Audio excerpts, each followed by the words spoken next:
All right, welcome back. Now let's continue this discussion on, well, the fallout of the Supreme Court judgment now on the PDP. I'm now being joined on the program by Libros Oshoma, who is a lawyer, and Olayinka Ola Daniels, another lawyer, and of course both of them are political analysts as well. Gentlemen, thank you very much for coming on the program. Let me start with you, Libros. It appears, you know, looking at what followed after the judgment. I mean, you listen to, you know, the voices of some of the leaders of the party. Perhaps we should take their sound bites, because I just want you to listen to what they said, and then you give me your take. If indeed you believe this could be the resurgence of the PDP. Let's take a listen to what the leaders of the party now said after that court judgment. This victory is not just for PDP, it's for democracy. This affirms the powers of political parties. This affirms the powers of convention of all political parties. The battle we fought was not a battle for PDP alone. It was a battle for democracy. It's a battle for supremacy of party men and women to decide their destiny. And it's a battle to do away with dictatorship in political parties. And this will never repeat itself again. A new dawn in Nigeria. Today is a new dawn for PDP. Today allows the 2019 victory of the PDP in Nigeria. We congratulate our chairman, the symbol of authority of our party. The governors will take the right place in leadership going forward. We will not disappoint you. We will stand up for the party. We will be responsible. We will do the needful. Where we need to talk, we will talk. Where we need to spend money, we will spend money. Well, today we are standing high and tall, saluting our judiciary. That in spite of all the attack, all the molestations and embarrassment, they stood on the path of rule of law. So there is no hope for our country. Our dear party faithfuls, I just want to appeal that today there's no victor and no vanquished. We're all together. We are back to our party. We are back to rebuild our party. Nobody should say that this is no victory. This is a victory for all of us. Both those who agreed and those who disagreed with us. I want to appeal to those who left our party to come back. On behalf of the Board of Trustees, we want to say to all of you, for standing firm together, this is the time for us to move forward, to rebuild our party, to rebuild our people, to move forward together, and to take over government in 2019. Libros, you heard those sound bites there. When you consider the fact that this crisis was self-inflicted, in the sense that some of the governors of the party actually brought the crisis on that party when they invited Modu Sharif to become the chairman in the first place, and even foisted him on the party without following due process. You begin to now wonder why this jubilation, and do you think this could be some kind of resurgence now for the PDP? I think they are still not getting their acts right. You listen to Governor of Ekiti State, Fayose, who will talk where we need to talk, who spend money where we need to spend money. It was the need to spend money in the first place that led them to Modu Sharif. I remember some of them then saying, oh, the man has private jets. And one would wonder, you know, coming out of election and the fact that PDP, you know, had run the country from 1999 till 2015, one would have expected that members of the party, or the party as, you know, an organization, would have, you know, savings, you know, to be able to manage itself, you know, when they're out of government. Or you can only have savings when members of the party contribute financially. Yeah, but it was obvious that people were not contributing, so somebody would just bankroll. And so when the moment they were out of government, it dawned on them that they needed, you know, a financial muscle. They needed somebody, a money bag, who could bankroll the party. And then came Modu Sheriff, and they foisted Modu Sheriff on the other people. But they suddenly discovered that the man wasn't ready to just spend his money and allow them have a free hand. And so then came the tussle for the party. And so I expected them now to begin to think of how to, you know, rebuild the party in terms of leadership. I don't expect to still see these same old faces that we know, the same names, the same songs. I expect them to have a transition from this old leadership to a new set of leadership that should be able to apologize to Nigerians for the sins and the crimes of the party and their members from 1999 to date, and then now promise a new hope. And then we want to see them do it from their local government that they control, and then from the states that they control. Then people can truly now begin to believe that, yes, PDP is a new party, PDP is under a new leadership, and PDP is ready to provide, you know, alternative government, which was the same way ACN started and then eventually merged with other parties to form APC. Most especially now that the APC also is not getting it right. But to just think that, you know, come 2019, it's going to be all huru because they've won, you know, a court judgment.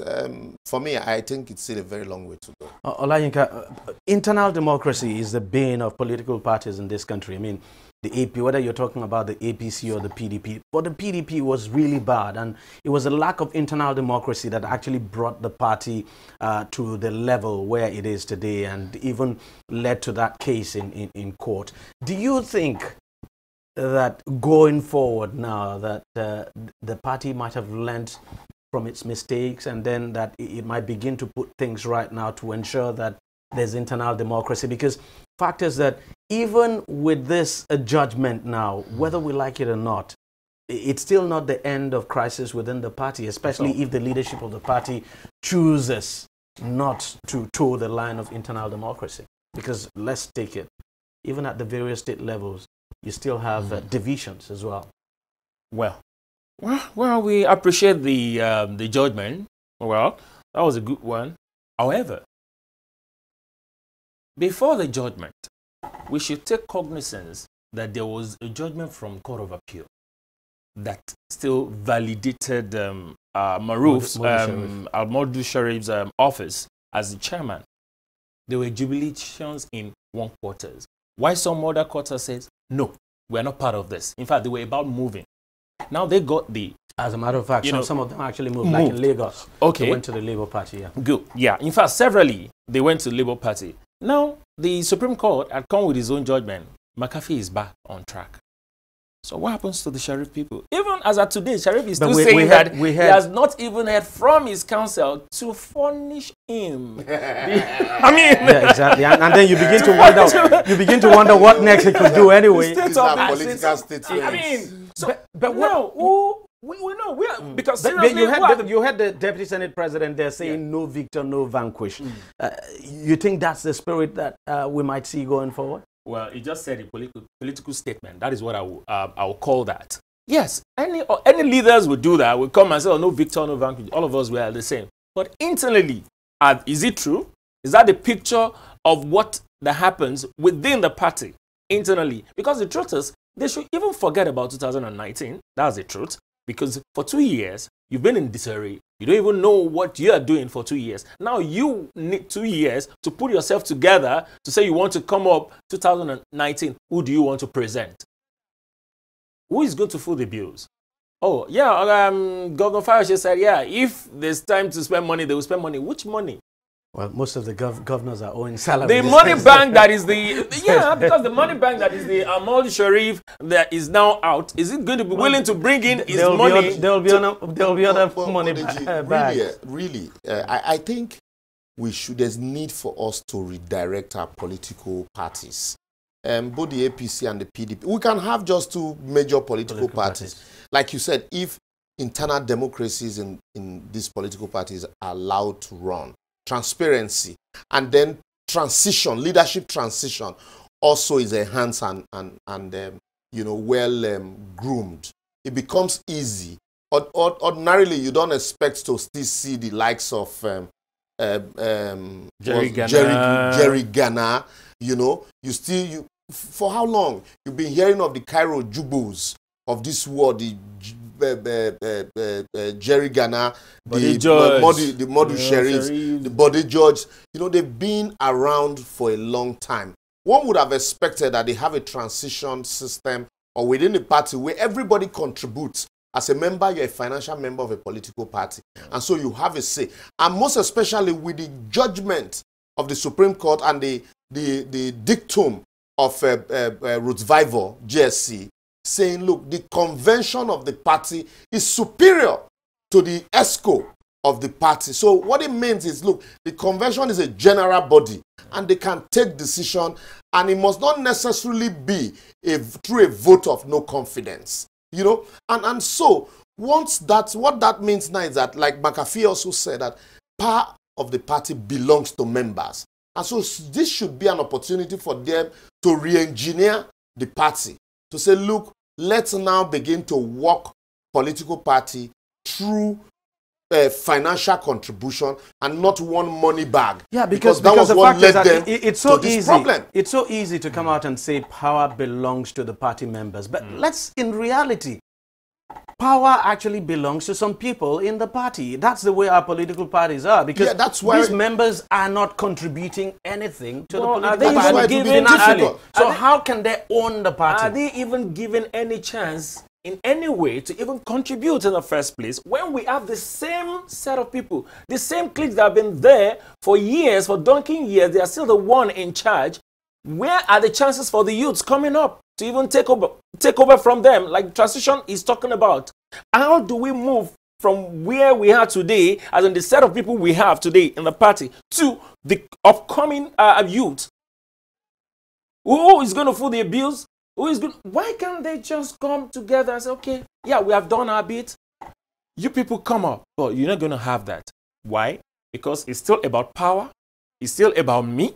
It's still about I. We want to get what we have to get from this party and from the country as a nation to dominate. It's like the PDP is actually not even aware it has a huge problem to deal with internally. The focus is just 2019. Yeah. So, what I'm trying to ask is, this party was in power for 16 years. A lot of things went wrong within the party. The reason the party lost the election, people became disenchanted. Yeah. But the impression I'm getting now is that it's like the powers that be in the party are not even realizing the fact that they need to change something in the party. But for them, it's just about 2019, that is just you see, it's unfortunate. 2 years away. Not just PDP, the average Nigerian politician, politics and the power is a lifeline for them. It's like, the oxygen to politicians. And so once they're out of power, it's like you have you've seized the air that they breathe, and so they don't care how they remain in power, but just remain in power. And that is why the moment this party is out of power, the next thing you find everybody jumping ship to the new party in power. The question I want to ask, where's the blueprint?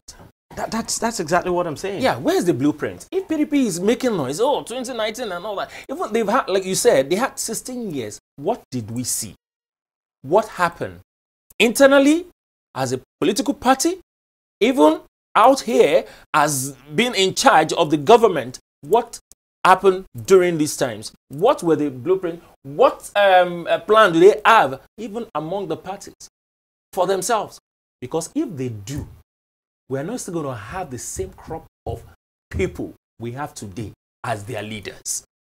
If they do, we would have had new people coming up and to take strategic position and to see how they can move the party forward. Because when you hear new PDP, let's see. Where's the new PDP? Yeah. In faces. Yes. And I don't even see we'll the so-called new PDP in faces. Unsolicited advice to PDP with this judgment that power belongs to the people, the members of the party. I would advise them. The same old faces, they've been tainted. And so it is easy, it is going to be very difficult for these same people to win election. At some point, you should what know when to. You should know when to leave the stage. So what they should do, take the back seats, act as advisors and leaders and elders of the party, have new people who will apologize to Nigerians genuinely for the failures and the mistakes of the past. You saw Pope John Paul apologize to the world for the heinous crimes committed by the church, you know, in years past. That is how you start reconciliation. Apologize to Nigerians and then promise to do it anew. Promise new things and let people genuinely also see you do it, be it at the council level, at the local government level, even at the state level. And then people will say, truly, yes, it was that party, but you have new people now, and they are truly showing leadership. They are showing strength of character, and they are showing that, look, it can be done. But if you continue with this same song, 2019, people would just follow you, and come the day of election, they look at your candidate and will say, well, the devil we know is better than the angel you don't know. You look at the APC today, you look at the faces there, it's still the same old faces. And co. You know, and then the PDP too. So, and then some disgruntled members from PDP. Exactly. If you ask me what the PDP needs to concentrate on now is how to do a political re-engineering of the party. Turn the party around first. Get a solid party before you even begin to talk about 2019. And I think the party no doubt has a lot of work to do ahead. We'll take a short break now. When we come back, we'll be changing topic. I still have my guest in the house, so continue to stay with us. Every day, every hour, and every minute, news break in Nigeria. Things happen so fast, it's most times difficult to track and comprehend them. But that's what we do right here on DEJI360. 2015, would you want to come back again? It's like asking Jesus Christ if he knew he was going to die, will you want to come back as the savior of the world again? We do not just help you track the stories, we break them down. Explore all the angles, analyze the issues so that you can fully comprehend the stories and use them to make the right decisions.